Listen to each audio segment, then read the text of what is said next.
gwange angoberera nina okukkiriza nti oli bulungi era oli mulamu era nebaza Katonda okuba ng'obadde otambuliramu nange mu nsonga enekwataganako n'okusaba era nsaba Katonda obulamu obw'okusaba bulemu okusigala kyekimu ne bukyukire ddala. Ndi mu kwogera ku nsonga lwaki tusaba. Olweyo ngenda kuwa ensonga egamba nti lwaki tusaba kubanga Kristo yatulekera ekyokulabirako ng'atulaga obukulu bw'okusaba. Ye yennyini mu bulamu bwe yasaba. Mu Matayo essula 14 olunyama 23 lugamba nti bwe yamala okusindika abayigirizwa be n'okusiibula ebibiina, Ebbayibuli egamba nti n'agenda ku lusozi okusaba. He went into the hills. Egamba n'agenda mu nsozi okusaba. Olunyira obwo luba lugwako lugamba nti by himself and he was there alone. Bayibuli etugamba nti kino kyali kiseera kya kawungeezi.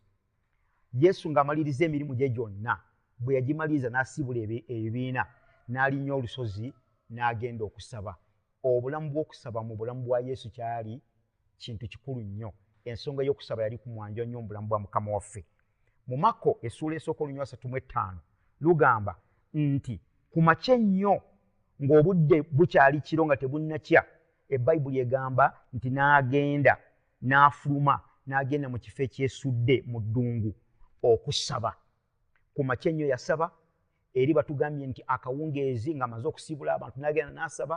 Wano ku makya nnyo ng'obudde tebunnaba na kukya, Ebbayibuli egambye nti n'agenda, eyungeeze ekozesa ekigambo kye kimu nti he went, n'agenda mu bifo era n'ekozesa n'egamba okusaba. Yesu yasabanga akawungeezi, yasabanga ku makya. Mu Luka essuula 6 olunywa 12 lugamba bwe luti nti awo olwatuuka mu nnaku ezo n'agenda ku lusozi okusaba. Mbu n'amalayo n'akeesa ekiro kyonna ng'asaba Katonda. He went to the mountain to pray and continued all night in prayer to God.